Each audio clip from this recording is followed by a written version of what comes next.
Buenos días, que el Señor Jesús les bendiga en esta mañana. Estamos iniciando un poquito tarde, 6 minutos tarde, pero bueno, ya estamos aquí con la ayuda del Señor.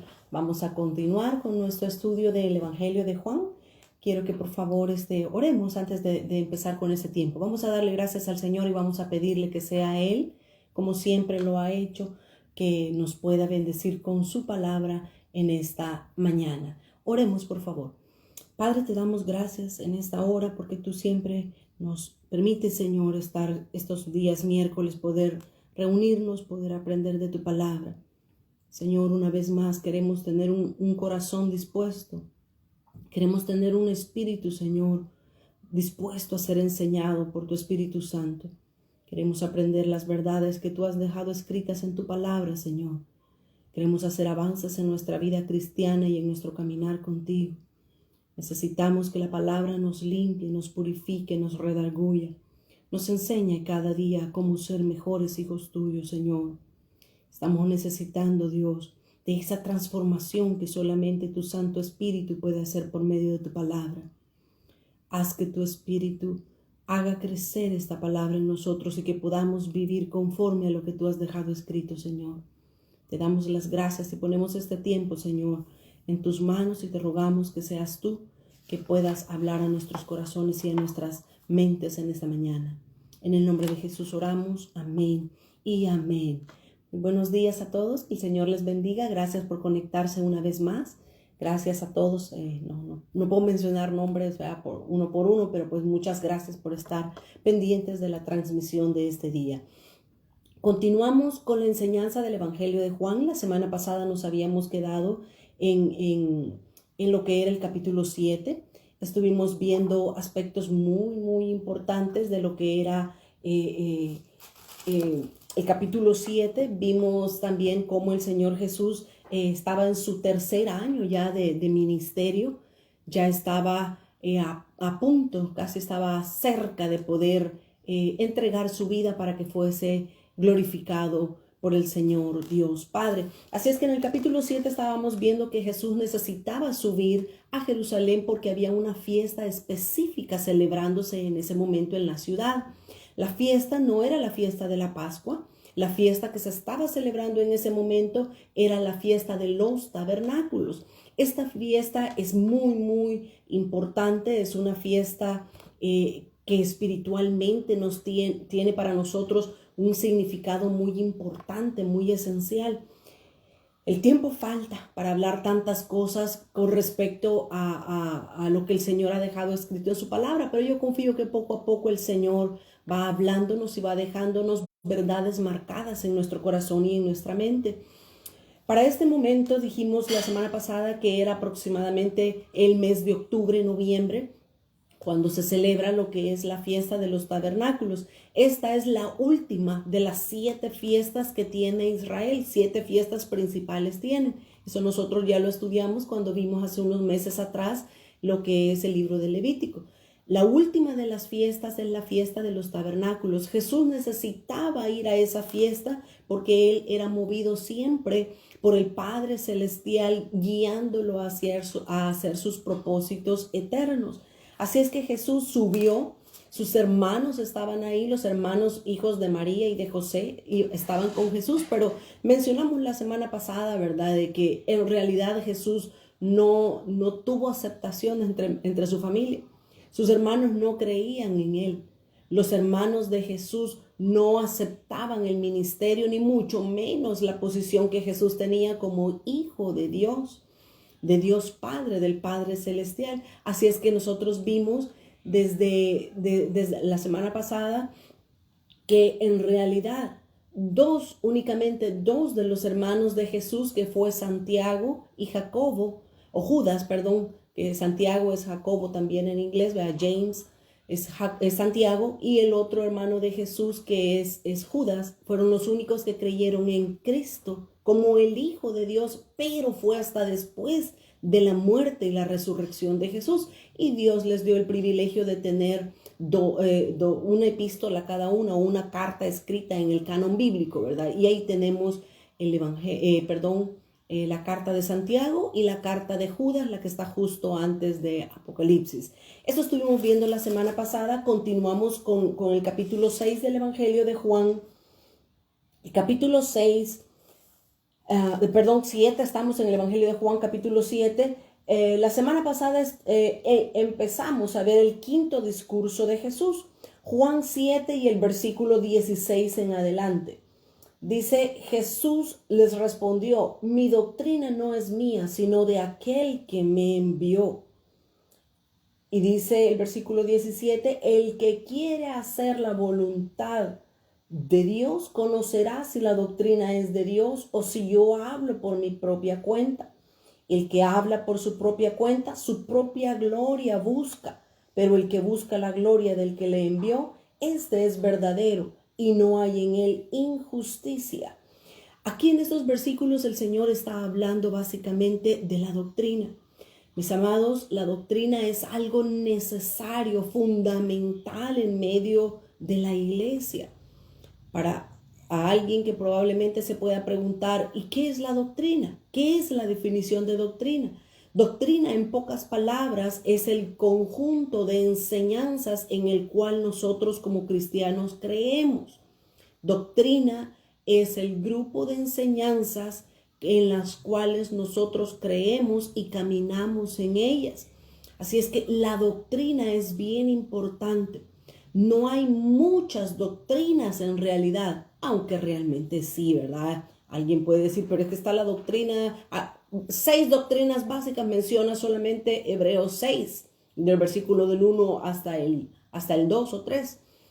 6 doctrinas básicas. Doctrina es una sola.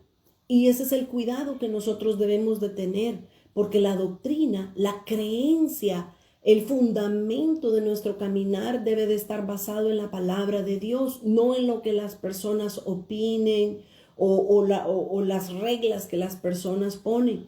Aquí en este capítulo 7 también vemos nosotros que el Señor Jesús discrepaba mucho, el Señor Jesús difería mucho con el pensamiento de los religiosos de ese momento, porque ellos establecían ciertas cosas como que eso era lo que Dios había establecido, y en realidad no lo era.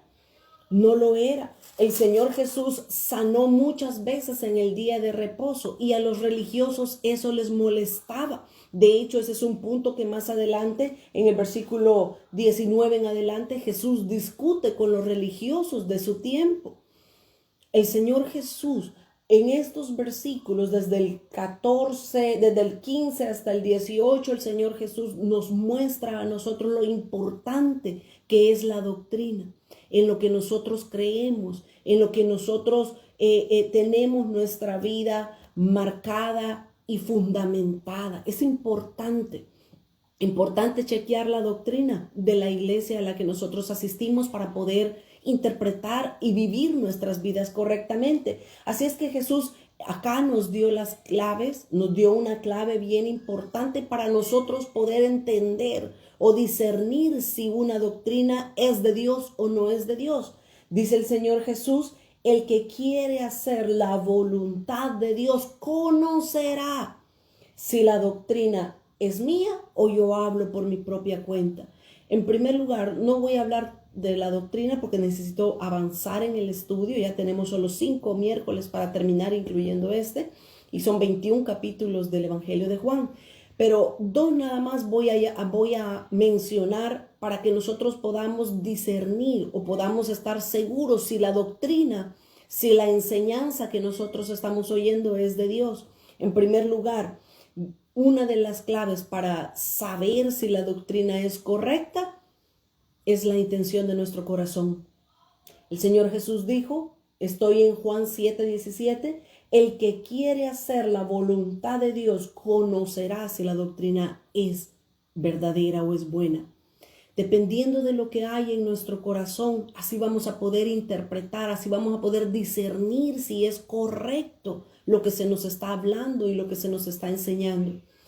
Es bueno, hasta cierto punto es bueno escuchar diferentes enseñanzas de diferentes personas, pero debemos de tener el cuidado de discernir, de juzgar si es una doctrina básica, si es una doctrina bíblica para no ser engañados.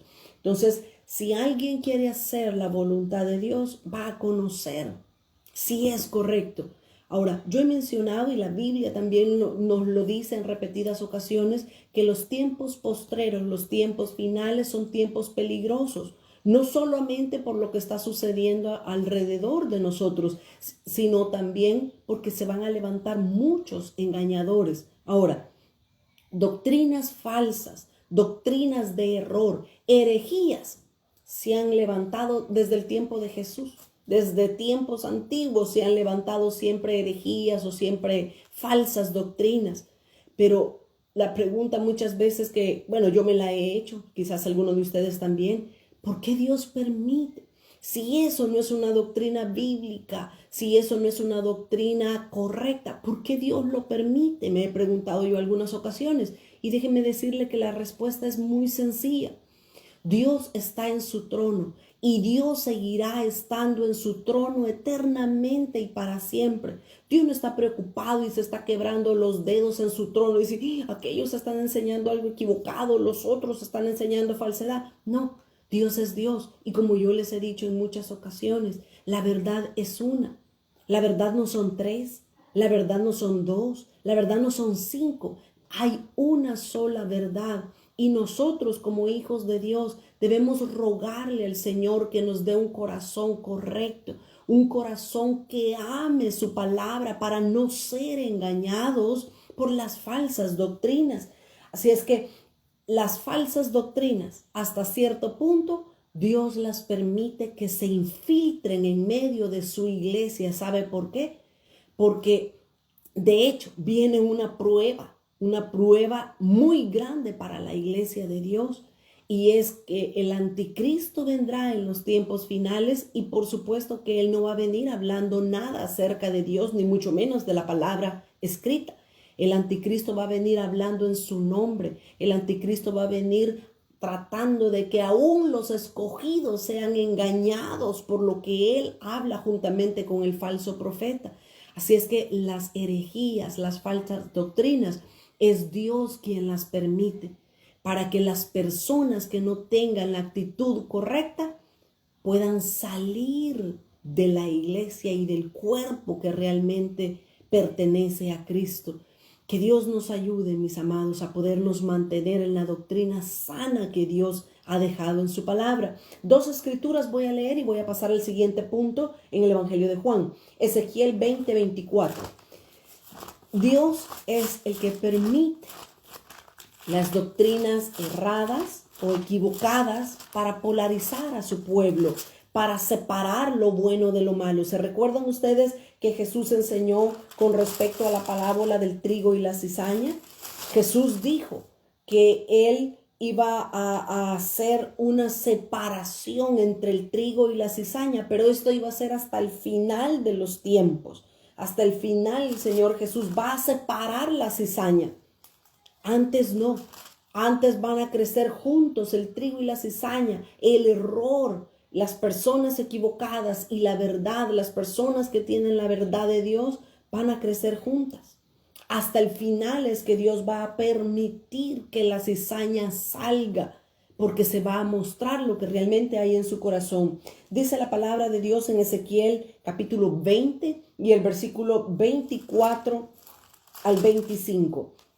Dice Ezequiel 20:24, porque no pusieron por obra mis decretos. Eso es lo que Dios le está diciendo a su pueblo Israel. Y aquí es como podemos ver que muchas veces es Dios quien permite las doctrinas falsas o el error en medio de las iglesias. Roguémosle al Señor nosotros no ser engañados. Dice entonces, porque no pusieron por obra mis decretos, sino que desecharon mis estatutos y profanaron mis días de reposo, y tras los ídolos de sus padres se les fueron los ojos. Oiga el versículo 25. Por eso yo también, dice el Señor, yo también les di estatutos, doctrinas, enseñanzas, esos estatutos. Yo les di estatutos que no eran buenos y decretos por los cuales no podían vivir. Dios es el que permite muchas veces el error en medio de los lugares, porque Dios ve que no tienen la actitud correcta. Dios ve que su corazón es inclinado hacia el mal.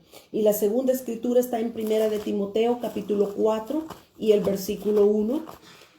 Primera de Timoteo, capítulo 4 y el verso 1 dice: pero el Espíritu dice claramente que en los postreros tiempos, ve cómo la escritura nos corrobora que en los postreros tiempos van a haber mucho engaño.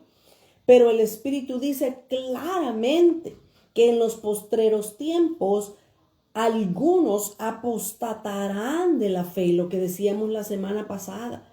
Muchos van a negar su fe, van a apostatar. Algunos dice apostatarán de la fe escuchando. ¿Por qué van a apostatar? ¿Por qué van a negar la fe de Cristo? Porque van a escuchar a espíritus engañadores y a doctrinas de demonios. Es triste, es muy doloroso este versículo, porque aún los escogidos tratará el enemigo de engañarlos. Que Dios nos libre, que Dios nos guarde a todos nosotros, mis amados, de no ser engañados por doctrinas falsas, doctrinas de error.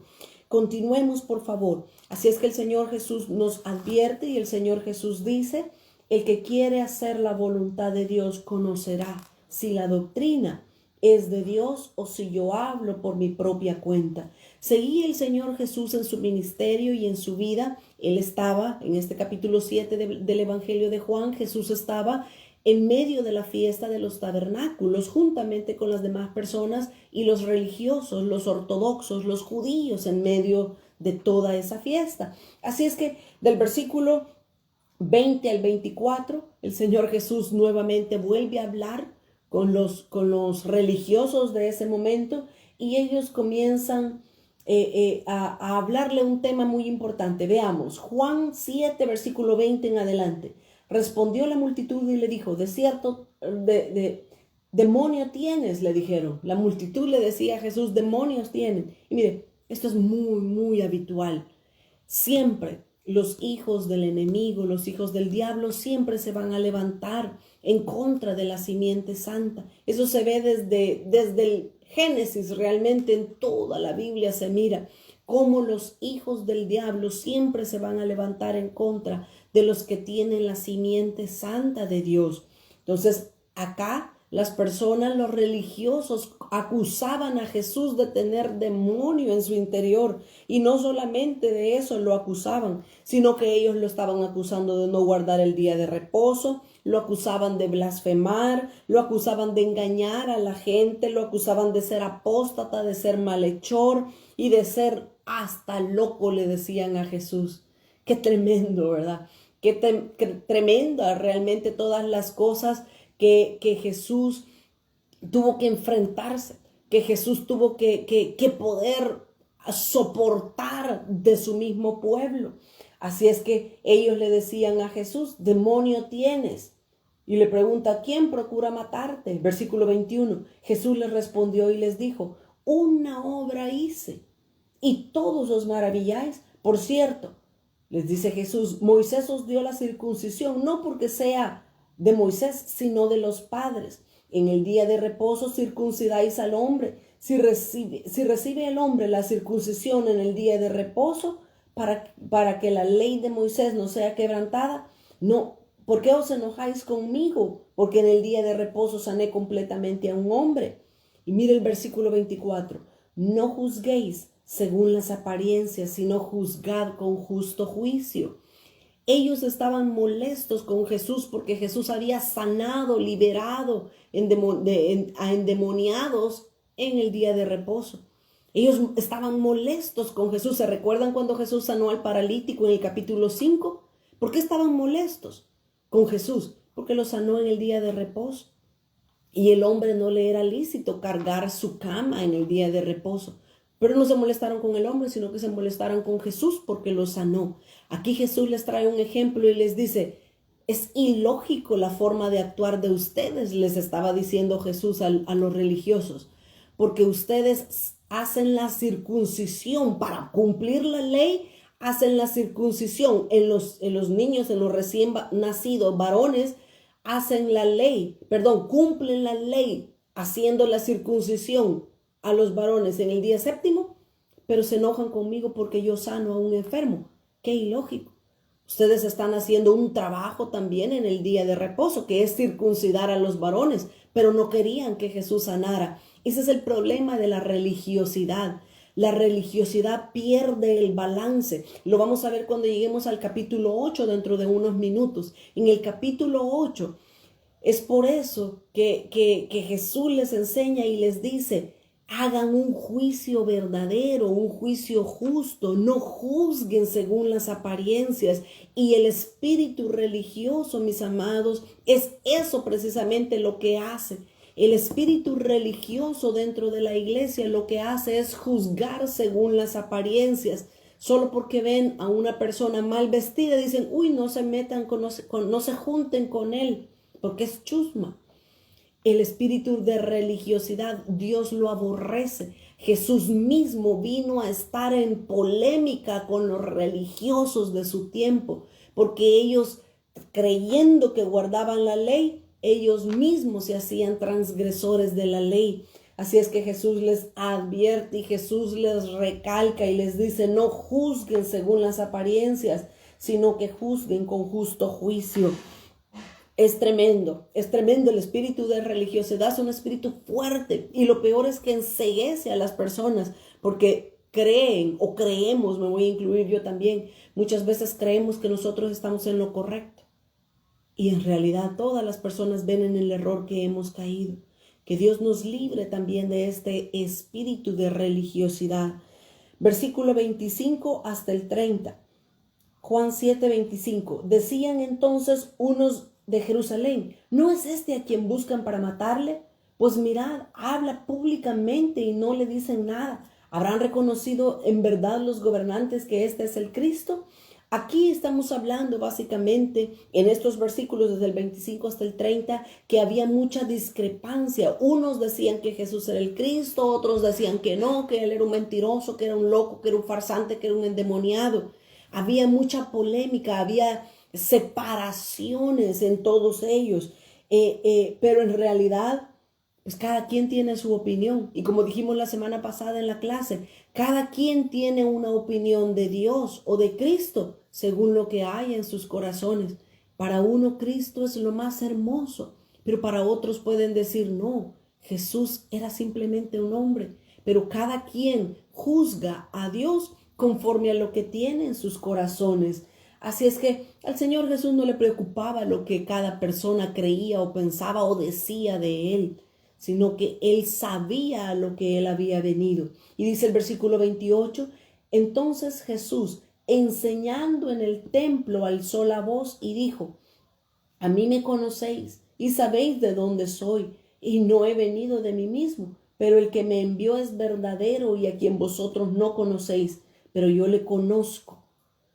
Entonces dice el versículo 30, por la manera en la que Jesús hablaba, en el versículo 30 dice, entonces procuraban prenderle, agarrarlo, apresarlo, procuraban prenderle, pero ninguno le echó mano, porque aún no había llegado su hora. Esto era bien importante. Recordémonos, para este momento ya Jesús tenía 3 años de ministerio. Para el 3er año de ministerio del Señor Jesús, ya muchos, sobre todo los religiosos, los judíos, sacerdotes, lo aborrecían a Jesús para este momento. ¿Por qué? Porque él decía que era el Hijo de Dios. Jesús decía que él era el enviado del Padre que había venido a este mundo. ¡Qué tremendo! No creyeron, a pesar de ser religiosos, y los que supuestamente conocían las Escrituras, no entendieron, no supieron discernir. No supieron entender que Jesús era el Hijo de Dios. Mas sin embargo, dice que aunque ellos procuraban matarlo, agarrarlo, dice que no lo pudieron agarrar. Dice Eclesiastés capítulo 3 y el versículo 1 y 2, dice que todo tiene su hora debajo del cielo. Hay tiempo de nacer y hay tiempo de morir.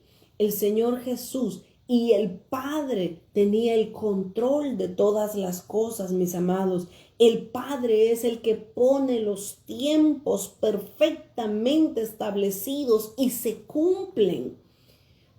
La pandemia que hoy estamos viviendo a nivel mundial no se le ha salido del control a Dios. Dios sabía específicamente el tiempo y la hora en el que Él iba a permitir esto para probar a los líderes, para probar a la iglesia, para probar nuestros propios corazones. Dios tiene el control de todas las cosas. Esa debe de ser nuestra confianza, que sabemos que Dios es el que tiene el control de todo en sus manos. Al Señor Jesús lo querían agarrar, pero nadie lo podía agarrar porque todavía no había llegado su hora. Le faltaban aproximadamente 6 meses a Jesús. Esta era la fiesta de los tabernáculos. Jesús iba a ser agarrado, iba a ser apresado por los judíos, por los sacerdotes, hasta el siguiente año, en el mes de abril, en el día 10 específicamente, porque era la fiesta de la Pascua que se celebraba el 14 de Nisan, que es abril 14. Jesús no podía morir para este momento, él tenía que esperar para el tiempo señalado por el Padre para el próximo año. Así es que por eso el versículo 30 nos recalca y nos dice, aún no había llegado su hora. Desde el versículo 32 hasta el versículo 36, los fariseos intentaban, a como diera lugar, mandar a apresar al Señor Jesús, pero nadie podía agarrarlo. Ahorita estoy corriendo un poquito con todo este capítulo 7 porque necesitamos avanzar rápidamente. Versículo 32 dice, los fariseos oyeron a la gente que murmuraba de él estas cosas y los principales, oiga, el Señor Jesús, la mayor oposición que tuvo Jesús en su ministerio no fue por la gente, no fue por el pueblo en realidad. La mayor oposición que Jesús se enfrentó fue por los religiosos, por los mismos sacerdotes de la iglesia. Qué increíble, qué impresionante. ¿Se ha puesto a pensar usted en eso? A Jesús no le hacía la vida imposible, ni lo criticaban, ni lo juzgaban la gente del mundo. No, los impíos, los pecadores amaban a Jesús. Bueno, unos lo amaban porque les daba de comer, otros lo amaban porque los había sanado, porque los había libertado de demonios. La gente en el mundo amaba a Jesús. Quienes aborrecían a Jesús eran los religiosos. ¿Por qué? Veamos. Dice, los fariseos oyeron a la gente que murmuraba de él estas cosas, y los principales sacerdotes y los fariseos enviaron alguaciles para que le prendiesen. Entonces Jesús dijo, todavía un poco de tiempo estaré con vosotros e iré al que me envió. Me buscaréis y no me hallaréis, y a donde yo estaré vosotros no podréis estar. El motivo por el cual los sacerdotes y los fariseos odiaban tanto a Jesús era simple y era claro de notar en estos versículos. Ellos tenían celos de Jesús. Ellos querían alejar a la gente de Jesús. Si Jesús tenía más discípulos que los fariseos o que los sacerdotes, sabían que en algún momento ellos iban a sucumbir. Ellos iban a fracasar como líderes espirituales. Así es que ellos tenían envidia del Hijo de Dios y no querían que la gente siguiera a Jesús por las señales, por los milagros o por necesidad espiritual o natural. Así es que ellos querían mandar a agarrar a Jesús, meterlo preso y que no hiciera más discípulos. Así los fariseos y los sacerdotes estaban perdiendo la autoridad con Jesús y eso no lo podían soportar ellos. Jesús entonces comenzó ya a predecirles, a hablarles, a predicarles, a profetizarles acerca de que su tiempo de morir estaba cerca, estaba próximo. Desde los versículos 36 al 39 hay algo también importante que nosotros necesitamos ver. Estoy en Juan 7:37. Recordemos, todo esto estaba sucediendo en la celebración de la fiesta de los tabernáculos. Esta fiesta nos habla de verdades espirituales muy preciosas para la iglesia de Cristo, para nosotros y para nuestro tiempo. En la fiesta de los tabernáculos, como lo dije al principio de esta clase, era la última de las fiestas que se celebraba, era la séptima fiesta. Pero no solo era la última, sino que también era la que se celebraba al final del año, en el mes de octubre aproximadamente para nosotros. Ahora, cuando esta fiesta de los tabernáculos se celebraba, se le conoce también como la fiesta de la cosecha, porque al final del año es cuando la mayor parte de los frutos en el pueblo de Israel y también acá en lo natural, en nuestros tiempos o en este lado del hemisferio, también la mayor parte de los frutos se está cosechando ya. Así es que la fiesta de los tabernáculos espiritualmente nos habla de una doble porción, nos habla del derramamiento del Espíritu Santo sobre la iglesia postrera. Y eso es precisamente lo que el Señor Jesús va a hablar en estos versículos, desde el 37 al 39. En el último y gran día de la fiesta, se celebraba por 7 días la fiesta de los tabernáculos, y este era el séptimo día de la séptima fiesta. Qué curioso, ¿verdad? Qué casualidad, porque en Dios no hay casualidades, ¿verdad?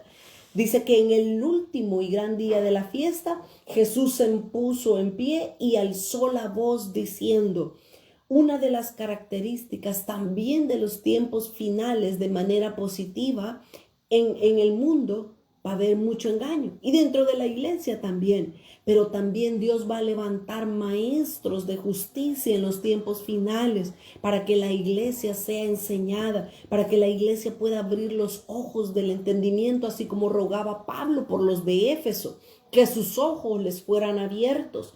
Así es que acá el Señor Jesús nos está mostrando una de las notoriedades que va a haber en los tiempos finales en medio de su iglesia. Y dice que Jesús alzó la voz y dijo: si alguno tiene sed, venga a mí y beba. El que cree en mí, como dice la Escritura, de su interior correrán ríos de agua viva. Y esto dijo del Espíritu que habían de recibir los que creyesen en él, pues aún no había venido el Espíritu Santo, porque Jesús no había sido aún glorificado. Estos versículos van a tener un cumplimiento mayor en los tiempos finales de la iglesia. Alguien puede decir: pero eso ya se cumplió en el Pentecostés. Sí, es cierto. Las profecías se pueden cumplir hoy, pueden tener un cumplimiento futuro o pueden tener un doble o triple cumplimiento más adelante. El derramamiento de la iglesia primitiva, cuando la iglesia se inició en el libro de los Hechos, en el capítulo 2, eso era una muestra, y estaba iniciando también la iglesia, pero era una muestra espiritual de lo que la iglesia en el tiempo final va a poder experimentar, la gloria y el derramamiento de Dios de una manera sobrenatural. Recuerde, la fiesta de los tabernáculos es la fiesta de la cosecha. Miles y miles de almas van a venir a Cristo. De eso mismo también nos habla la parábola aquella de la pesca, ¿se recuerdan? La pesca milagrosa, que los discípulos lanzaron la red y recogieron muchos peces. Pero después ellos se sentaron y comenzaron a elegir los peces buenos y a separar los peces malos. Eso es el tiempo final, también hablando proféticamente. Ahora, el Señor Jesús estaba hablando acerca de que Él era el agua de vida eterna, porque dice: si alguno tiene sed, venga a mí y beba. También está hablando de que van a correr ríos de agua viva. Esto era algo profético para Israel, pero también espiritualmente para la iglesia. La fiesta de los tabernáculos se celebrará en la iglesia en los días finales de la era o la dispensación de la gracia. Pero en el milenio, la siguiente dispensación, se va a celebrar en plenitud la fiesta de los tabernáculos. Y esto nosotros lo podemos comprobar por lo que dice Jesús acá, que correrán ríos de agua viva Eso va a ser para Israel de una manera literal, pero va a ser para la iglesia desde los finales de los tiempos de la dispensación por el derramamiento del Espíritu Santo. Mis amados, sé que hay muchas cosas que yo estoy hablando que probablemente alguien se queda diciendo, yo no sé, no le entiendo de lo que está hablando. Yo sé, porque son cosas que Dios las ha dejado escritas en su palabra para que comprendamos las cosas futuras que están por suceder con la iglesia, con Israel y aún con el mundo que no conoce de Jesús. Pero nosotros necesitamos ejercitar nuestros sentidos espirituales para entender lo que Dios nos ha dejado escrito en su palabra.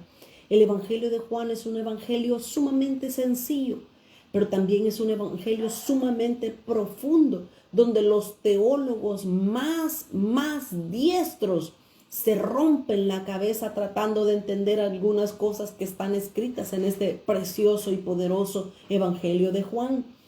Nosotros estamos estudiando entonces por voluntad de Dios este evangelio. Jesús entonces estaba hablando de este río de agua de vida. Y dice Ezequiel, déjame ver si tengo esta escritura, sí, Ezequiel 47, Ezequiel capítulo 47 y el versículo 9 nos habla precisamente de este río que va a fluir en el templo milenial y en la dispensación del milenio. Va a fluir un río de lo que Jesús les estaba hablando en aquel último día de la fiesta de los tabernáculos. Jesús se los estaba profetizando a Israel. Por supuesto que ellos no lo entendieron en ese momento, ni tampoco lo entienden ahora, pero lo entenderán cuando ellos entren en el milenio. Todos nosotros sabemos, y ya lo hemos hablado en otras clases, que Israel tiene ahorita los ojos vendados, tiene una venda en sus ojos y no entiende quién es Jesús, no entiende las profecías, no entiende el Nuevo Testamento, en pocas palabras, ellos no lo entienden. Así de sencillo.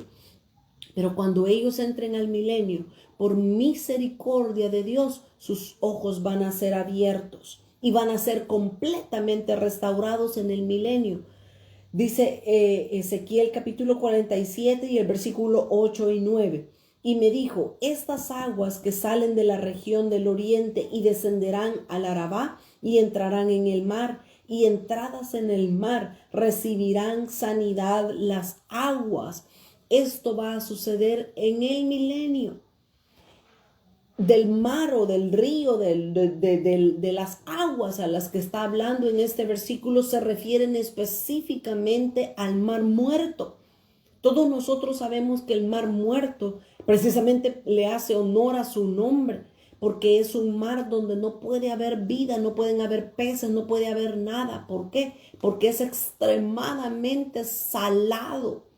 Es un mar muerto, donde los ríos que desembocan en él, las aguas mueren. Pero todos nosotros sabemos que hay juicio en el mundo entero por el pecado de Adán y Eva. Pero en el milenio eso se va a restaurar. Este cielo y esta tierra que nosotros conocemos ahora en día, en el milenio va a ser restaurado. Y esa es una de las promesas que Dios ha dejado proféticamente acá. El mar muerto recibirá sanidad, dice, ya no va a ser un mar muerto, ya no va a ser salado. Pero dice el versículo 9, y toda alma viviente que nadare por donde quiera que entraren en estos dos ríos, vivirá. Y habrán muchísimos peces por haber entrado allá estas aguas y recibirán sanidad y vivirá todo lo que entre en este río. Jesús les estaba hablando de este río también. Jesús podríamos decir que estaba profetizando una vez más lo que Ezequiel dijo. Jesús les estaba diciendo, el que cree en mí, como dice la escritura, de su interior correrán ríos. Ahora, Ezequiel estaba hablando de algo literal que va a suceder para el mar muerto y para Israel en el tiempo del milenio. Pero ahora Jesús acá proféticamente les estaba diciendo a los israelitas, que ese río del que habló Ezequiel ahora podía ser un río también espiritual que todos nosotros tenemos en el interior, que puede salir para vida eterna. Cuando el Espíritu Santo entra en una persona, la limpia, la bautiza, le hace el milagro de hablar en nuevas lenguas, lo cual limpia. Cuando usted no sepa qué decir en oración, únicamente hable sus lenguas y el Espíritu va a estar limpiando, el Espíritu va a estar intercediendo con gemidos indecibles conforme a la voluntad del Padre. Así es que necesitamos procurar la obra del Espíritu dentro de nuestras vidas, porque también de eso nos hablaba Jesús acá, del río de vida, del río que salta para vida eterna. Era una forma natural de Jesús estarlo diciendo de algo futuro para Israel que va a suceder en el milenio, pero también era algo que espiritualmente sucede ahora en día ya en medio de nosotros como hijos de Dios. Versículos 40 al 44, Juan 7:40. Entonces algunos de la multitud oyendo estas palabras decían, verdaderamente este es un profeta. Cuando la gente le oía, ellos creían que Jesús era el profeta que Dios había prometido. Deuteronomio 18:15, ahí le fue profetizado a Moisés que el Señor Jesús, que un profeta mayor que Moisés vendría, refiriéndose al Señor Jesús. Así es que mucha gente creía, como les dije en pocas palabras, ellos creían. Los que no creían eran los sacerdotes, los religiosos, los fariseos, no creían que Jesús era el profeta enviado por el Padre. Dice el versículo 41, otros decían, este es el Cristo, dando testimonio de quién era Jesús. Pero algunos decían, ¿de Galilea ha de venir el Cristo? ¿No dice la Escritura que del linaje de David y de la casa y de la aldea de Belén, de donde era David, ha de venir Cristo? Ellos no entendían. Cuando nosotros estudiamos hace unos meses o años atrás, un par de años, un año quizás atrás, estudiamos la vida de Cristo, vimos que Jesús nació en Belén para que se cumpliera la profecía de Miqueas 5:2. Jesús sí nació en Belén, pero cuando estaba bebé, recién nacido, lo llevaron, María y José lo llevaron hasta Galilea y Jesús creció en Galilea. Así es que ellos desconocían que Jesús realmente había nacido en Belén. Según ellos pensaron que Jesús había nacido en Galilea, lo cual no fue así. Jesús nació en Belén, pero se crió en Galilea. Así es que ellos decían, pero de Galilea no va a venir el Cristo. No concuerda, porque decían, es el Cristo, es el profeta que profetizó Moisés, pero no lo entendían, porque ellos creían que Jesús había nacido en Galilea, lo cual no fue así. Nosotros tenemos el registro en la palabra de Dios que Jesús realmente nació en Belén de Judea. Y luego dice el versículo 42, ¿no dice la Escritura que del linaje de David? El versículo 43, hubo entonces disensión entre la gente a causa de Jesús, a causa de que unos decían que era Cristo, otros decían que era profeta, otros decían que no podía ser él porque no había nacido en el lugar correcto. Esto hacía que la gente se disputara entre ellos, tuvieran disensión entre ellos.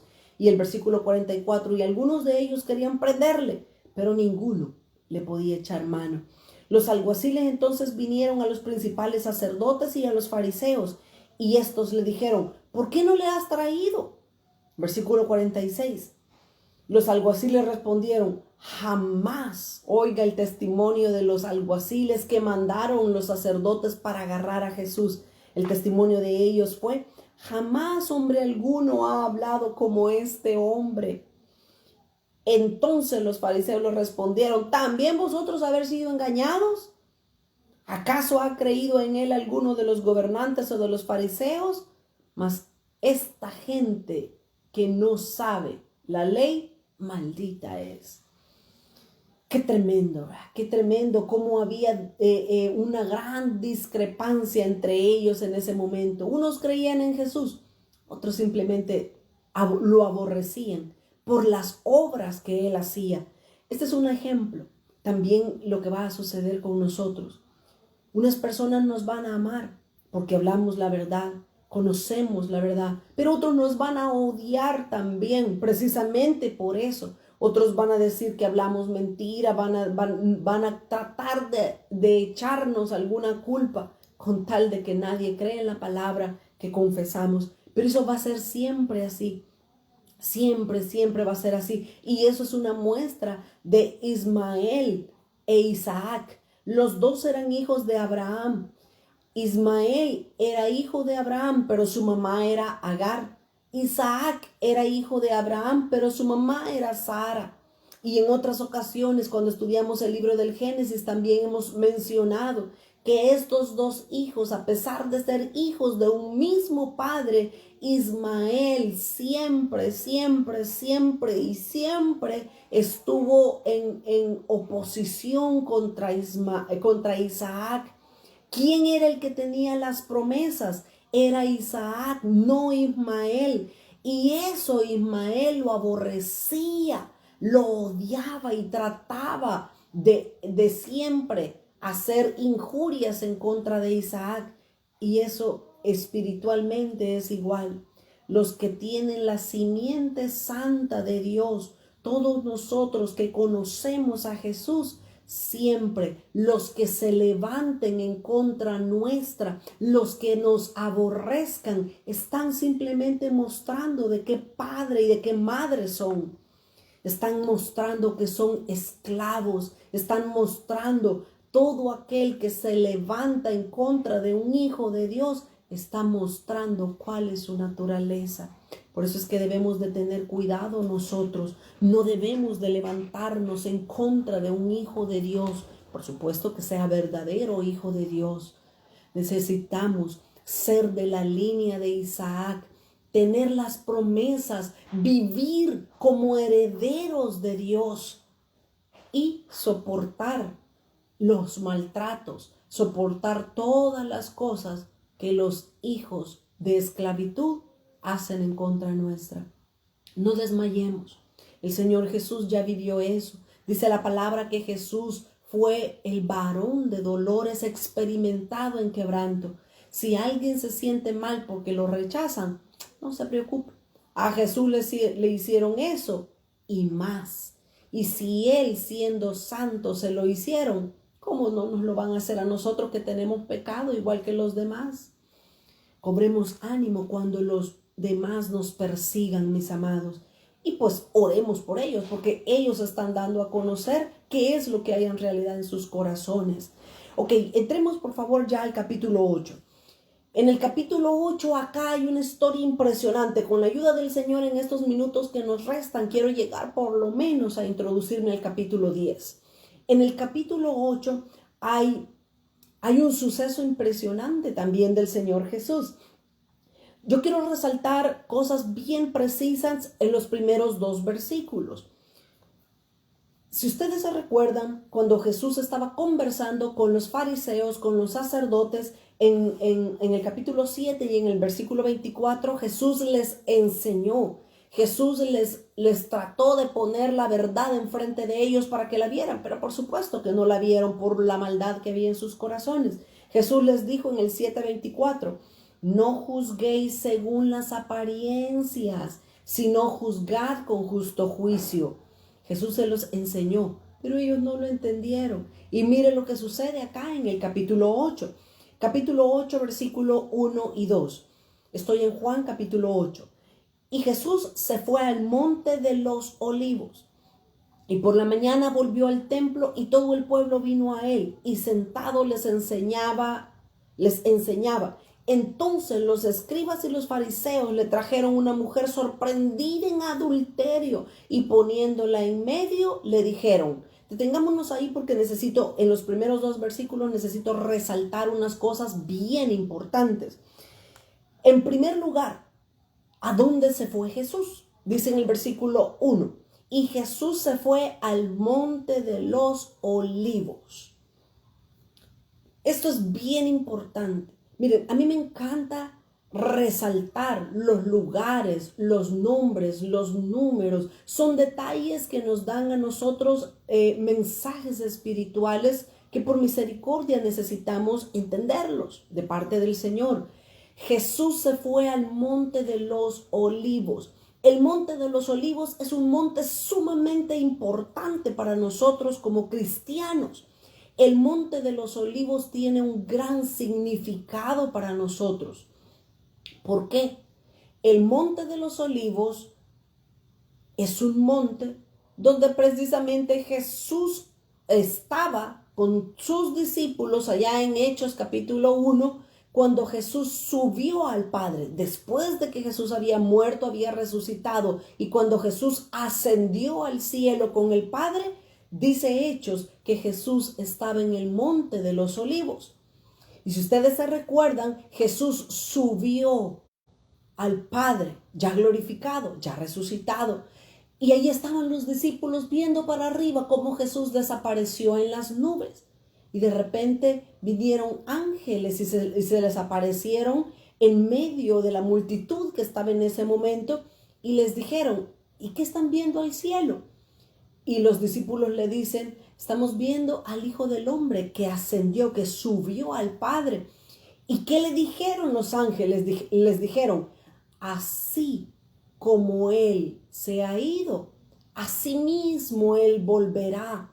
Pero esto es importante, ¿sabe por qué? No solamente porque Jesús subió, sino que Jesús estaba en el monte de los olivos cuando subió. Y eso lo que significa es que cuando ellos le dijeron, así mismo volverá, Jesús cuando venga en su segunda venida, cuando Jesús regrese a la tierra, Jesús va a poner sus pies directamente en el monte de los olivos. Jesús vendrá como el juez de toda la tierra a juzgar con justo juicio. Por eso es importante que resaltemos el monte de los olivos. El monte de los olivos nos habla del lugar donde Jesús pondrá sus pies en su segunda venida. Mire cómo la Escritura nos da hasta el lugar exacto donde Jesús va a venir.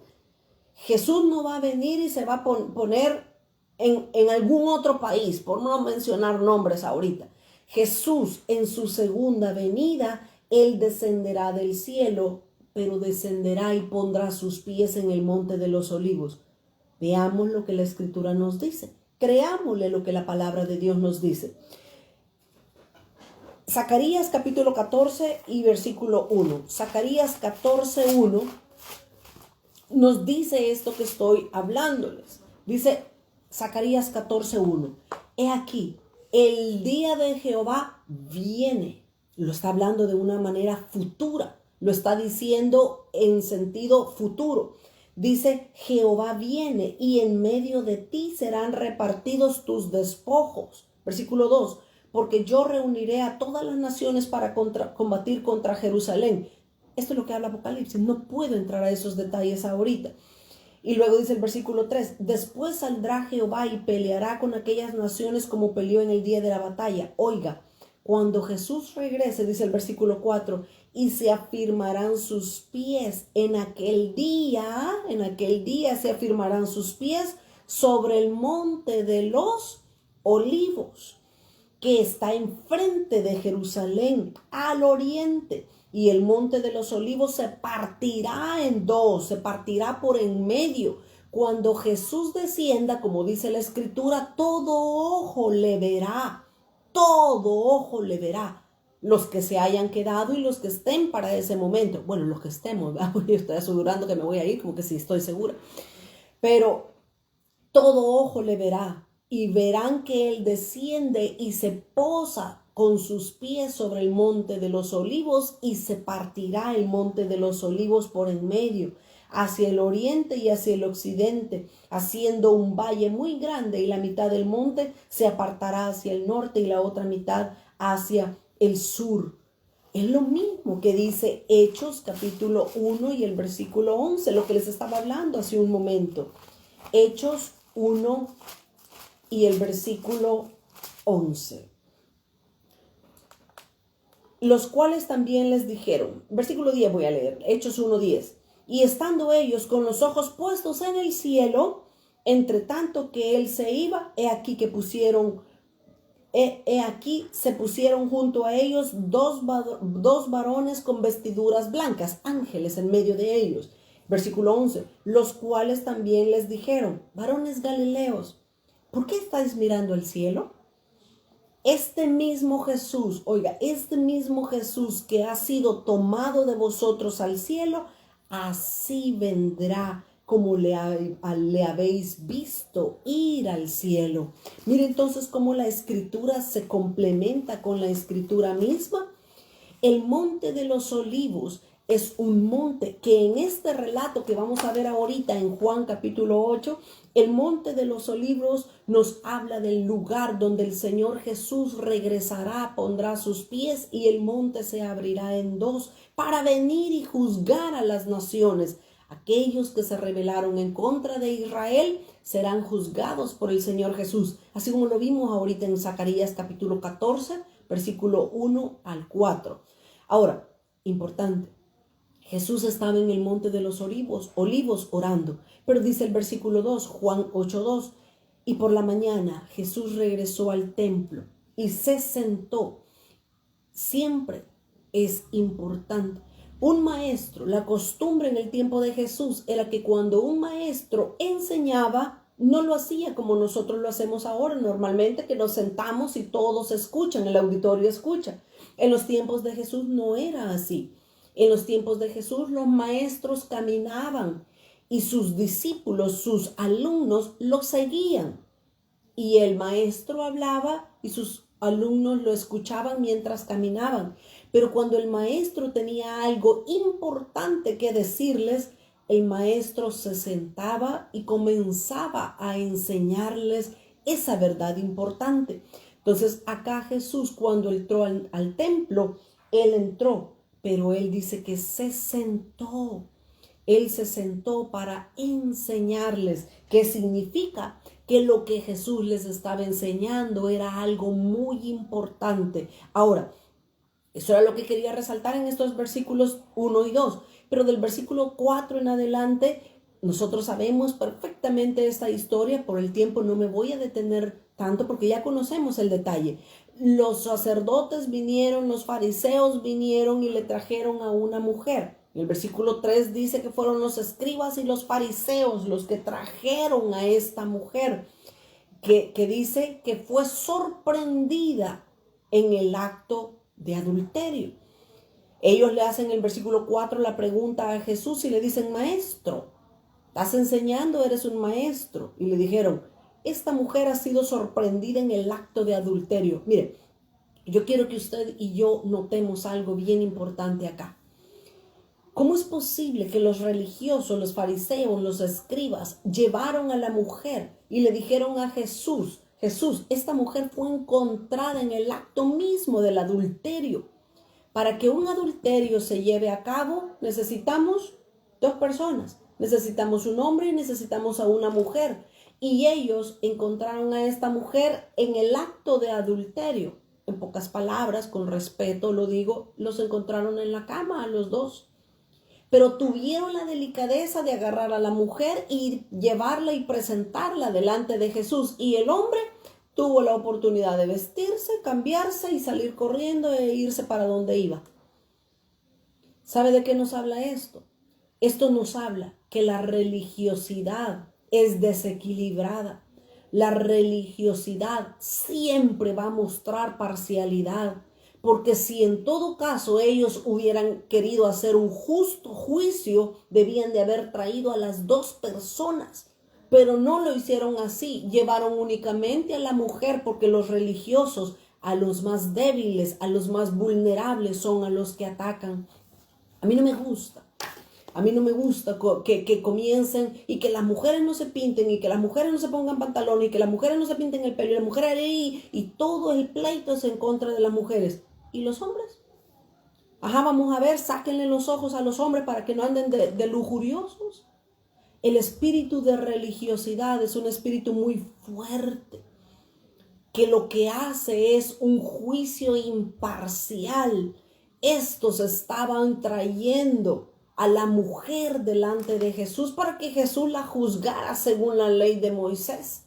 La ley de Moisés nos dice que todo el que se halla en el adulterio debe de morir apedreado. ¿Y saben qué? Llevaron a la mujer, pero con la mujer agarraron piedras también para tirárselas y o sea, según ellos dijeron, ya Jesús ya nos va a decir que la matemos porque él va a respetar la ley. Leámoslo, solo leámoslo y extraigamos lo principal y continuamos. Dice entonces el capítulo 8 de Juan, versículo 5. Y en la ley nos mandó Moisés apedrear a tales mujeres. La ley de Moisés no dice eso. Dice que toda persona que se halla en el acto de adulterio. ¿A dónde estaba el hombre? Tú pues, ¿qué dices? Le dijeron a Jesús. Versículo 6. Mas esto decían tentándole para poder acusarle. Pero Jesús, inclinado hacia el suelo, escribía en tierra con el dedo. ¿Qué escribía Jesús en el suelo? Nadie lo sabe. Algunos opinan y dicen que lo que Jesús escribía eran los primeros 5 mandamientos. Amarás al Señor tu Dios, no harás falso, no adorarás imágenes. Algunos dicen que los primeros versículos, los primeros 5 mandamientos fueron los que Jesús escribía. No lo sabemos. Pero el versículo 7 dice, y como insistieron en preguntarle, Jesús se enderezó. Jesús estaba con su dedo escribiendo en el suelo y ellos les decían, esta mujer, esta mujer, esta mujer. Y Jesús se enderezó, los vio cara a cara y les dijo, el que de vosotros esté sin pecado, que sea el primero en arrojar la piedra contra ella.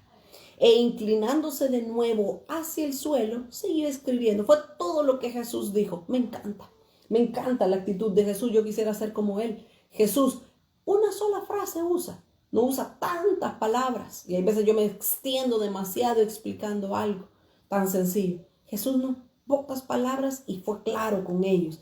Y dice que Jesús se inclinó de nuevo y el versículo 9 dice, pero ellos al oír esto, acusados por su conciencia, salieron uno a uno, comenzando desde los más viejos hasta los postreros, y Jesús se quedó solo y la mujer que estaba en medio.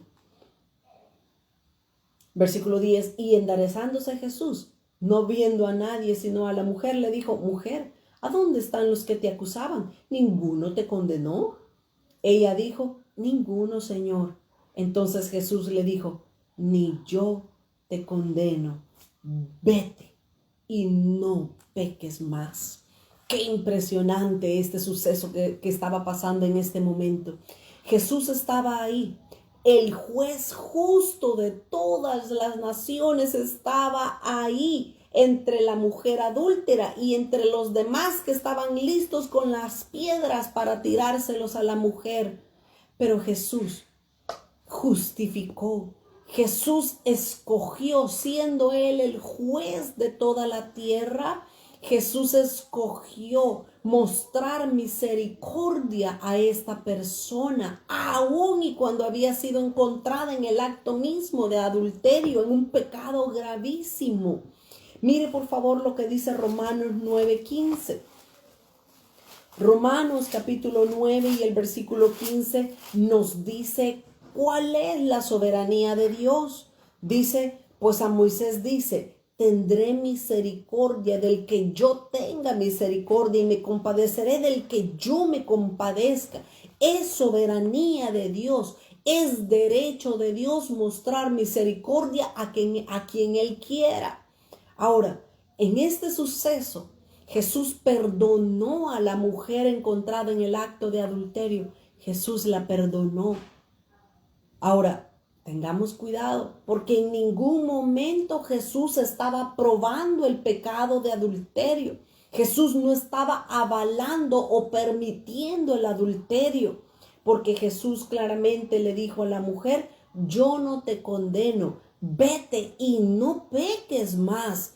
El adulterio, así como todos los pecados, van a tener una recompensa, van a tener su paga por lo que se ha hecho. El punto principal de este suceso es que Jesús, como el juez de toda la tierra, Él perdonó a la mujer por su pecado, la perdonó a ella, pero Jesús mostró más o señaló más el pecado que había en el corazón de los escribas y de los fariseos, porque ellos estaban queriendo condenar a una mujer pecadora, cuando ellos también tenían pecado dentro de ellos. Así es que, por eso es que nosotros necesitamos aprender. El que juzga es Dios. Nadie puede juzgar al hermano. Es Dios el que juzga a su pueblo. Así lo dice la Biblia. Dios es el que juzga todas las cosas. Así es que precioso, ¿verdad? Por eso es que Jesús les mostró ahora con hechos lo que les había dicho en Juan 7:24. Ustedes juzgan según las apariencias, pero dice, yo juzgo con justo juicio, decía el Señor. Así es que, mis amados, aprendamos de este suceso que Jesús experimentó en este momento. Veamos algo más, versículo desde el 12 hasta cerrar el capítulo 9, desde el versículo 12 en adelante, aquí viene el sexto discurso de Jesús. Estando Jesús ahí, ¿verdad? Con la mujer que la perdonó y le dijo, vete y no peques más, Jesús comenzó a hablar. Jesús continuó enseñándoles y les dice, en el versículo 12, estoy en Juan 8:12, Jesús les habló diciendo, yo soy la luz del mundo, el que me sigue no andará en tinieblas, sino que vendrá a la luz de la vida. Aquí encontramos el sexto discurso de Jesús. Usted puede leerlo en su casa, que por el tiempo no lo podemos leer todo, ni podemos examinar cada palabra que Jesús dijo, pero está bastante claro. Jesús, él se mostró que era la luz del mundo, la luz que descendió del cielo para traer luz a este mundo. Ese es el sexto discurso de Jesús. Pero también dice Jesús, yo soy la luz del mundo. Ese es el sexto discurso, pero también tenemos el segundo yo soy de Jesús. Jesús dijo, yo soy la luz del mundo. En el versículo 20, dice en el versículo 20, Juan 8:20 dice, estas palabras, todo ese discurso de que Jesús es la luz del mundo, Jesús lo habló en el templo, pero lo habló específicamente en el lugar de las ofrendas, enseñando en el templo y nadie le prendió porque aún no había llegado su hora. Ese lugar es bien importante, solo rapidito lo resalto. Jesús estaba en el templo, pero en el templo de Herodes. Si nosotros nos recordamos, en el tabernáculo de Moisés habían tres partes, atrio, lugar santo y lugar santísimo. Igual en el templo de Herodes había un patrio o un atrio, como se le llamaba también, y luego estaba el lugar santo y luego el lugar santísimo. Cuando Jesús habló estas cosas, Jesús habló su sexto discurso, que Él es la luz del mundo. Jesús lo habló en el lugar de las ofrendas. ¿Por qué Jesús escogió hablar en ese lugar y no fue a hablarlo en el lugar santo o en el lugar santísimo? Simplemente Jesús lo hizo así, porque ese lugar era accesible para todas las personas. De hecho, al atrio se le conocía como el atrio de las mujeres también, porque ahí podían entrar las mujeres y escuchar lo que se hablaba ahí. Pero dice acá que era el lugar de las ofrendas. Ahí en ese lugar o en ese atrio de las mujeres en el templo de Herodes, habían aproximadamente 13 cajas o urnas.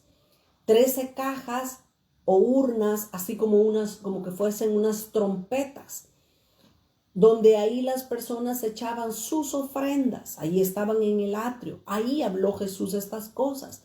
Y esas ofrendas, ahí tenía cada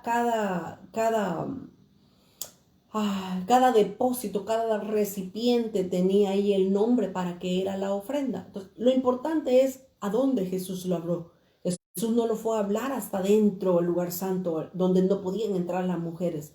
Jesús lo habló públicamente, ese discurso de que Él es la luz del mundo, para que todos lo supieran. Dios no hace excepción de personas. Dios ama a las mujeres como también ama a los hombres. Dios tiene un propósito grande con nosotras también, las mujeres, y no oculta la verdad para nosotros. Ahora, vamos a ver, versículo 31 y 32. Aquí Jesús habla algo también bien importante. Como les repito, estoy saltando ya muchos versículos porque el tiempo se nos ha avanzado. Ya tenemos 2 meses de estudiar el Evangelio de Juan. Versículo 31 y 32. Dijo entonces Jesús a los judíos que habían creído en él: si vosotros permanecéis en mi palabra, seréis verdaderamente mis discípulos y conoceréis la verdad, y la verdad os hará libres. Mis amados hermanos, Jesús habló algo bien importante en estos versículos. ¿Por qué? Jesús dijo: el que permanece en mi palabra. Miren, aquí Jesús dice una verdad condicional. Dice: si ustedes quieren ser mis discípulos, hay un requisito. ¿Cuál es el requisito? Permanecer en su palabra. Tenemos que tener cuidado porque la mayor parte, casi que puedo decir que el 99.99% de las promesas que Dios nos da en su palabra tienen una condición que nosotros debemos de cumplir. ¿Se recuerdan cuando el Señor le dijo a Israel todas las bendiciones? Bendito serás en el campo, bendito en la tierra, bendito lo que hagas. Dios le dio todas las bendiciones a Israel. Pero antes de darle la bendición, Dios le dijo: todo esto te voy a dar si me obedecen. La condición para recibir las promesas de Dios está ligado a la obediencia. De la misma manera Jesús acá está hablando, dice: si vosotros permanecéis en mi palabra, entonces serán verdaderamente mis discípulos. Miren qué tremendo esto. Y dice entonces Jesús, dice, ¿verdad? Y conoceréis la verdad. La verdad es lo que nos hace libres. Jesús nos pidió que nosotros permanezcamos en su palabra, porque su palabra es la que nos liberta. Su palabra es lo que nos da vida. De hecho, el versículo 36 dice: si el Hijo os libertare, seréis verdaderamente libres. Y Cristo es el verbo, es la palabra de Dios que nos liberta.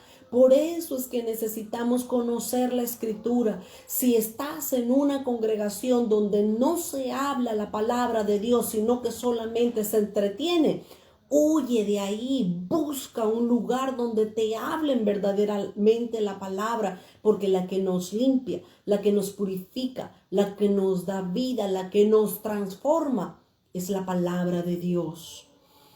Si el Hijo os libertare, seréis verdaderamente libres. Así es que versículo 34 y 35 también Jesús dice: de cierto os digo, que todo aquel que hace pecado, esclavo es del pecado. Y el esclavo no queda en la casa para siempre, el Hijo sí queda. Miren, aquí dijo el Señor algo, pero tremendo, tremendo. Solo déjenme mostrárselo de una manera sencilla. Jesús dijo: el que hace pecado, dice que peca y sigue pecando una y otra vez. El pecado lo que hace es llevarnos a la esclavitud. Y cuando el pecado nos lleva a la esclavitud, finalmente lo que hace es que somos siervos del pecado. Y Jesús dice claramente: el esclavo no queda en la casa. Así es que hace unos días oí a un pastor que me encantó eso que dijo. Dice que él estaba predicando y a la iglesia, por supuesto, ¿verdad? Una iglesia estaba predicando y él les preguntó: ¿y cuántos nos vamos con Cristo? Y todos gritaron: amén, amén, nos vamos cuando Cristo venga. Y luego él después hizo una pregunta y él les dijo: ajá, ¿y cuántos están en adulterio? ¿Cuántos están en fornicación? ¿Cuántos andan robando? ¿Cuántos andan en pecado? Por supuesto que nadie contestó. Y él les dijo: y si están en pecado, ¿creen que se van a ir al cielo con el Señor? Están muy equivocados. Y eso es así. Tengamos cuidado, porque aquí Jesús dijo: el que hace pecado es esclavo del pecado y no va a quedarse en la casa, va a ser echado. Vuelvo a citar el ejemplo de Ismael y de Isaac. ¿Qué fue lo que le pasó a Ismael? ¿Qué fue lo que le pasó? ¿Se recuerdan en Génesis? Dice que Abraham agarró a Ismael, le dio dones, le dio bienes, pero lo echó de la casa. porque Abraham no quería que Isaac creciera junto con Ismael en su casa, porque Isaac no tenía la promesa. Así es que mucho cuidado que nosotros no seamos los que recibimos la bendición, pero al final nos van a echar. Porque recibimos la bendición porque somos hijos, pero andamos en pecado. Cuidado, mucho cuidado, mis amados hermanos. Precioso lo que dice el Señor en estos versículos. Avancemos, versículo 43 al 47. Dice Jesús, ¿por qué no entendéis mi lenguaje?, les preguntó Jesús.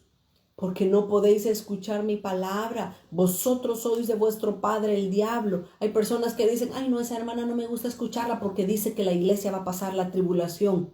¡Qué triste! Cerramos nuestros oídos a la verdad de Dios y queremos creer la mentira o la falsedad. Y es dependiendo de lo que hay en nuestro corazón. Vosotros, les dijo Jesús, sois de vuestro padre el diablo, porque los deseos de vuestro padre queréis hacer. Él ha sido homicida desde el principio y no ha permanecido en la verdad, porque no hay verdad en él. Cuando habla mentira, habla de lo suyo, porque es mentiroso y padre de mentira. Y a mí, porque digo la verdad, ¿no me queréis creer?, dice Jesús. ¿Quién de vosotros me redarguye de pecado? Porque ellos decían que Jesús era pecador. Ellos decían que Jesús tenía demonio dentro de él. Mis amados, tengo 7 minutos para terminar. Entremos al capítulo 9. Capítulo 9. Debería yo de haber terminado el capítulo 9. Pero me falta todavía. Ok, avancemos. Capítulo 9. En el capítulo 9 está seguido del capítulo 8. Y no porque es 8 y 9, sino que no hay un lapso de tiempo que los divida, así como en el 6 y en el 7. Si ustedes se recuerdan que en el capítulo 6 y para empezar el capítulo 7 hubo un lapso como de 6 meses que no se registró en el Evangelio de Juan. Pero aquí en el capítulo 8 y capítulo 9, todos estos sucesos sucedieron, valga la redundancia, al hilo, ¿verdad? No fueron cortados por ningún tiempo. Capítulo 9 de Juan, dice el versículo 1 en adelante. Al pasar Jesús vio a un hombre ciego de nacimiento y le preguntaron sus discípulos diciendo, Rabí, ¿quién pecó, este o sus padres, para que haya nacido ciego? Respondiendo Jesús les dijo, no es que pecó este ni sus padres, sino que para que las obras de Dios se manifiesten en él. Es necesario, dijo Jesús, me es necesario hacer las obras del que me envió. Entre tanto que el día dura, la noche viene, cuando nadie puede trabajar. Ahora, detengámonos un momentito, rapidito, quiero hablar de este milagro que hizo Jesús. Este milagro es la sexta señal. La sexta señal que Jesús hace o hizo fue precisamente la sanidad de este ciego. Dice que este hombre era ciego de nacimiento. Jesús sanó a este hombre. Dios el Padre había permitido que este hombre naciera ciego. ¿Se recuerdan el paralítico que vimos del capítulo 5? Que de hecho fue la quinta señal. El paralítico no se sabe en qué momento quedó paralítico. Probablemente nació bien, pero en determinado momento él quedó paralítico.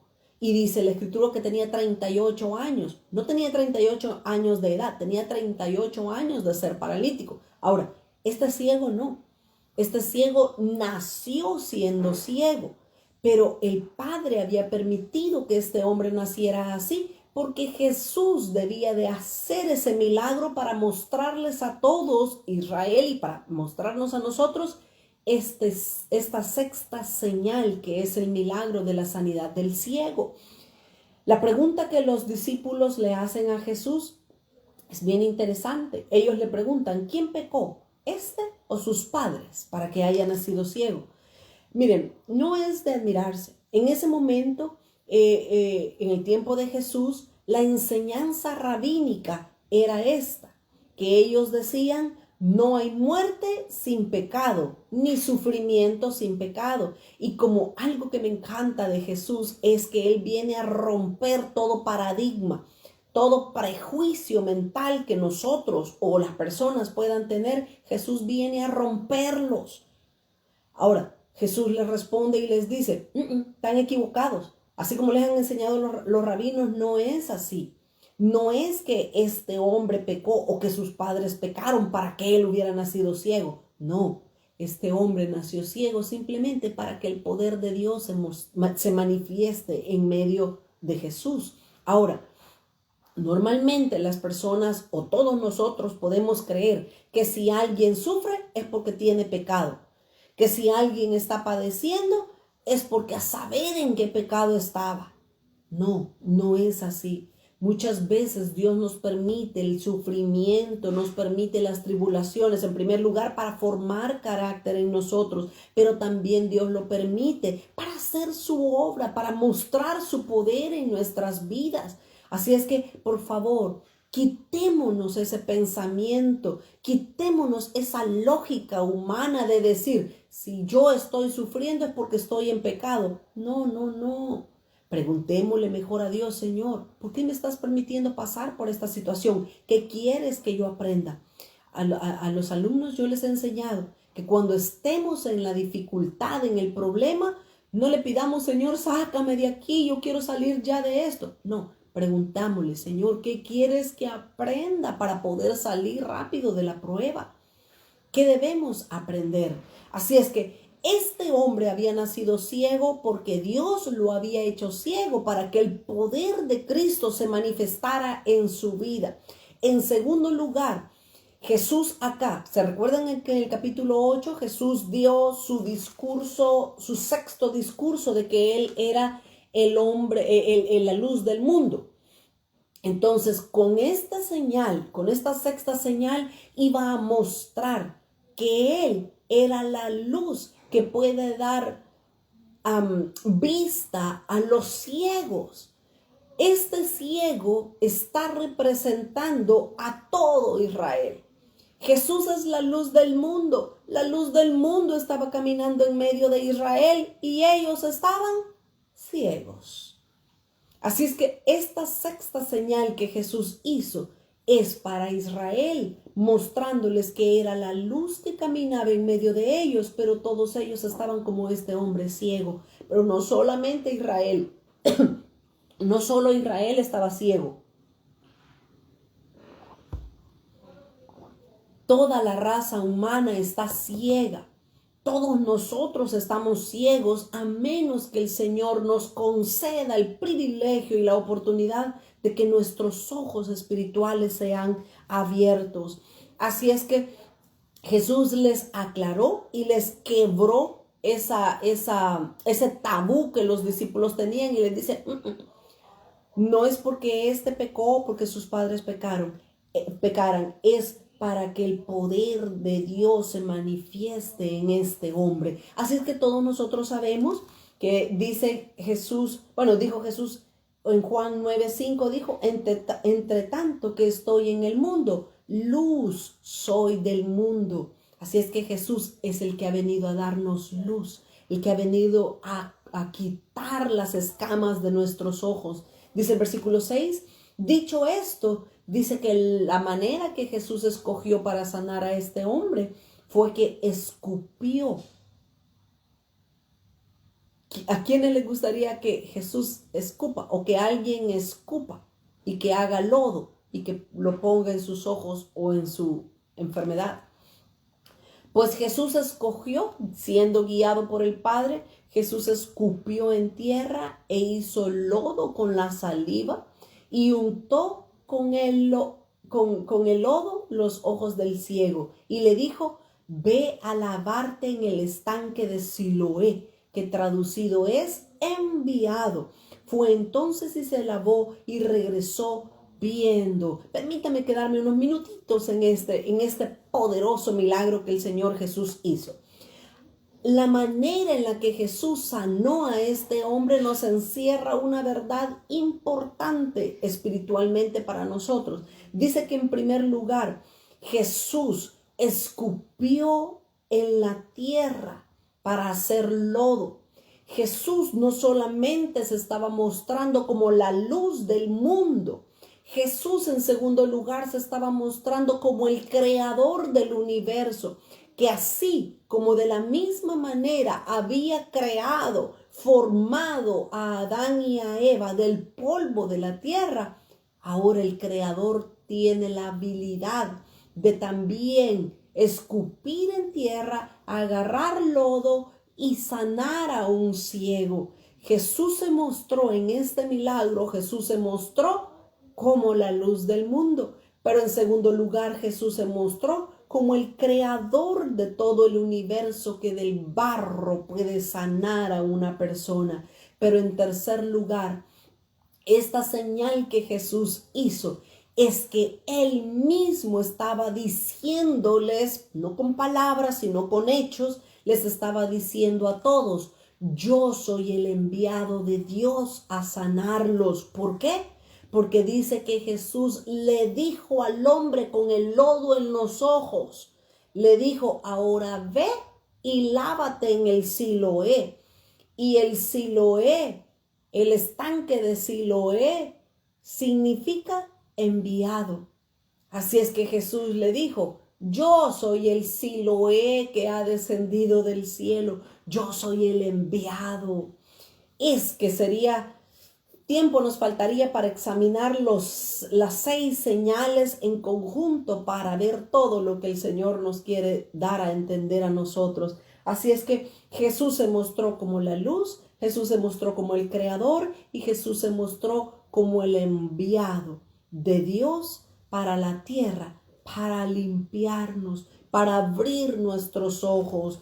Ay, mis amados, que Dios nos ayude, ¿verdad? Que nosotros podamos tener ojos espirituales abiertos para poder ver y oír lo que Él quiere decir a nosotros. Ahora, todo el capítulo 9 habla de este hombre que fue sanado, pero lea el capítulo 9 en sus casas. El tiempo se me está terminando, tengo 3-4 minutos para terminar, pero en toda la escritura, de los primeros versículos del capítulo 9, no se nos muestra que este hombre que Jesús sanó fuera piadoso o fuera cristiano o fuera creyente. En ningún momento. De hecho, se nos muestra que este hombre era inconverso, pero estaba ciego. Poco a poco, cuando Jesús lo sanó y después comenzaron a preguntarle, su fe fue creciendo. Dice el versículo 9 al 11.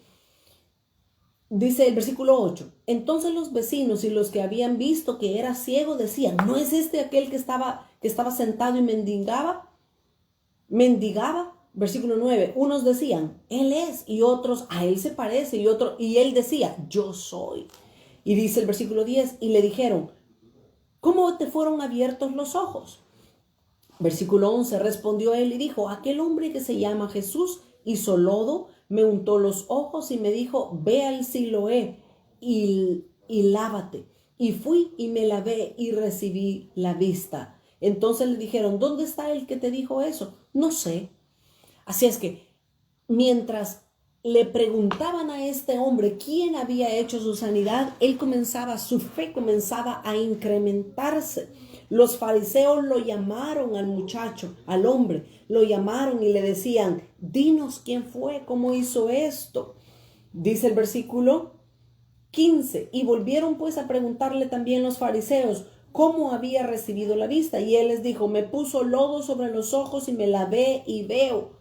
Ellos no comprendían quién había sido sanado de esa manera anteriormente. Nadie. ¿Quién ha sido sanado posteriormente? Nadie. El Señor tiene la habilidad y el poder de hacer lo que Él quiere con los que Él quiere. Versículo 17. Entonces volvieron a decirle al ciego: ¿qué dices tú del que te abrió los ojos? Y él dijo: él es profeta. Miren cómo la fe de este hombre iba creciendo conforme aumentaba su testimonio. Ahora el hombre dice: él es profeta. Él es profeta porque me ha sanado. Ahora, lean por favor en su casa todo el capítulo, porque está sumamente importante y precioso cómo Jesús sanó a este hombre y cómo el muchacho reaccionó. Ahora, termino yo con esto, versículo 35 al 39. Oyó Jesús. El muchacho lo interrogaron, y después de que lo interrogaron a él, llamaron a sus padres. Los fariseos lo interrogaron, los sacerdotes lo interrogaron, y él daba testimonio de que Jesús era el Mesías, que era el profeta, que era el Cristo, que era el enviado de Dios. Y por supuesto que esto les enojaba. Pero en el versículo 35 dice que Jesús oyó que los fariseos expulsaron al sanado, al hombre que estaba sano, y a sus padres lo expulsaron de la sinagoga. Y esto era grave en ese momento, porque que expulsaran a alguien significaba que económicamente le iba a afectar mucho, porque nadie iba a poder comprar y vender con él, no iba a poder tener el seguro de salud, no iba a poder tener todos los beneficios que obtenían por ser parte de los religiosos. Así es que Jesús oyó que lo habían expulsado y Jesús fue a buscarlo. Y dice el versículo 35 que Jesús le pregunta claramente al muchacho, ¿crees tú en el Hijo de Dios? Y el muchacho le respondió, ¿quién es, Señor, para que crea en él? Y Jesús le dice, pues le has visto, y el que habla contigo, él es. Y dice el versículo 38, y él dijo, creo. El muchacho para este momento creyó en Cristo y le adoró. Ahí recibió él a Jesús. Y dijo Jesús, para juicio he venido yo a este mundo, para que los que no ven, vean, y para los que ven, sean cegados. ¡Qué impresionante! Jesús entonces se mostró al muchacho. Jesús le dio la revelación de que él era el enviado del Padre, y el muchacho tuvo la actitud correcta, creyó, adoró. Jesús no solo quería sanar físicamente a este muchacho, sino que el Señor Jesús quería sanarlo espiritualmente y darle vida eterna. Hay muchas personas que solo buscan de Jesús los milagros, pero no la eternidad. Hay muchos que solo buscan el favor de Dios, pero no buscan amarlo a Él. Yo cierro diciéndoles a todos que nosotros, mis amados hermanos, podamos amar al Dios de los milagros, no los milagros de Dios. Que nosotros busquemos a Dios, no solamente sus milagros. De esta manera concluimos el capítulo 9 y gracias a Dios que pudimos lograrlo a grandes pasos, ¿verdad? Pero con la ayuda de Dios la próxima semana entramos ya al capítulo 9. Vamos a orar y a darle gracias al Señor. Gracias a todos por estar conectados en este día. Padre, te damos gracias por la oportunidad una vez más que nos dices de abrir tu palabra y de aprender, Señor, esas cosas hermosas que tú has dejado escritas para nosotros en tu palabra. Te ruego una vez más tu bendición, tu cobertura, Señor, para tu iglesia, para tu pueblo, para tus hijos e hijas, Señor. Y te ruego que continúes hablando a nuestros corazones, que hagas crecer esta palabra en nuestras vidas, Señor. Gracias te damos. Amén y amén. Gracias por su tiempo y que el Señor les bendiga y hasta el próximo miércoles a las 10:30 de la mañana. Bendiciones.